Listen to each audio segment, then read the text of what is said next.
And I was disappointed as soon as I got home. It was a total blackout. For someone living in Nigeria, it has been a long time I experienced this blackout. So it was totally unplanned. I didn't even prepare for it. Nothing prepared me for this blackout. But guys, I had to shoot my content. I had to do what I had to do. Thank God for my video light. So but a lot of things I needed to do with my electric gadgets. I did it with my hand. Like these tomatoes, I had to wash it and slice it with my hands, then pound it in the mortar. Guys, I pounded in the mortar today. It was totally unplanned, but I had to do what I had to do. So I am making local sauce today, and guys, it came out so delicious, so yummy and so tasty. So I had my bonnet pepper and chili pepper. I had to pound it first in my mortar because I wouldn't want it to come out rough as the tomato is going to come out. So after pounding the pepper first, I had to pour in my already sliced tomatoes and mash it a little. While I was mashing it, I had to cook my meat. Yes, I have some meat, cow meat, so I had to add some salt, seasoning cube, and onion, and of course a little water. Then cover my pot and cook until the meat is totally softened. While I was done cooking my meat, I had to place an empty pan on the fire. Pour in my red oil. You need red oil for this recipe. Original red oil, guys. You need red oil for this recipe. Pour in my red oil. Pour in my sliced onions. You need to have your onions in 2 batches. So the first batch of onions has already gotten into the pot.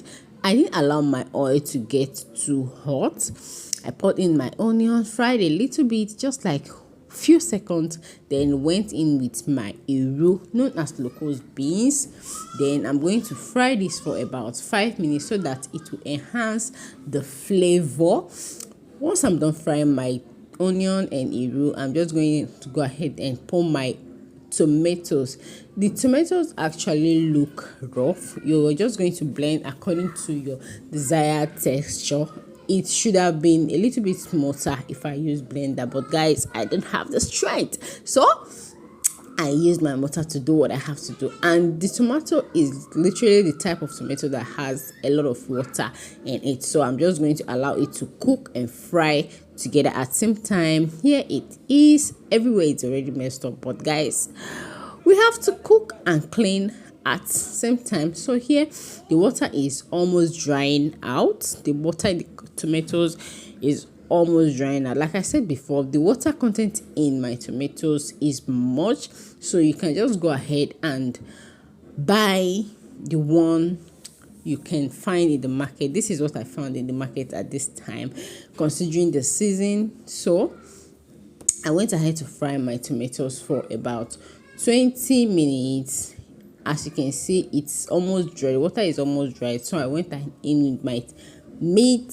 So because I want it to draw some flavor from the iru before adding water to it. So I went on with my meat inside the tomatoes. After adding the meat, I'm still going to fry it for about 10 to 15 minutes so that the water in the tomato will completely dry off.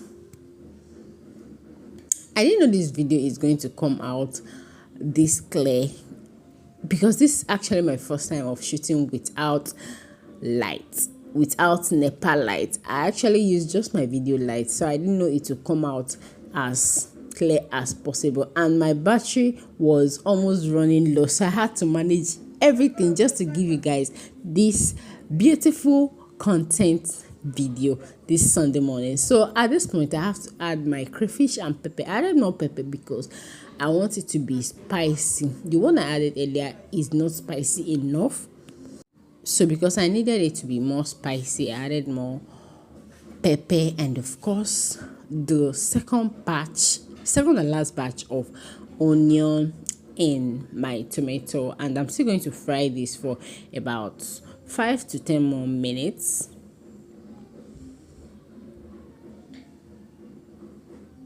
While I was done frying, I had to clean up my pots because it was already messy. I had to pour in my meat stock and a little bit more water. You can add more water or less water according to your preferences. At this point, I think it's already thick enough for me. So add more water if you like, or less water if you like. At this point, I'm just going to add my seasoning cube and salt, and I'm going to cover it and allow it to cook for about 2 to 3 minutes. Then I'm going to turn, go in with my vegetable. I have scent leaf here, also known as ncham. That's what I'm going to use, so that it will give it this local Ibutik flavor. It will enhance the flavor. So here, guys, I'm almost done cooking, because vegetable is almost always the last thing you add in your soups and stew, right? So here, guys, my yummy local stew is ready. Go ahead and serve and enjoy your local dish. It's Sunday morning.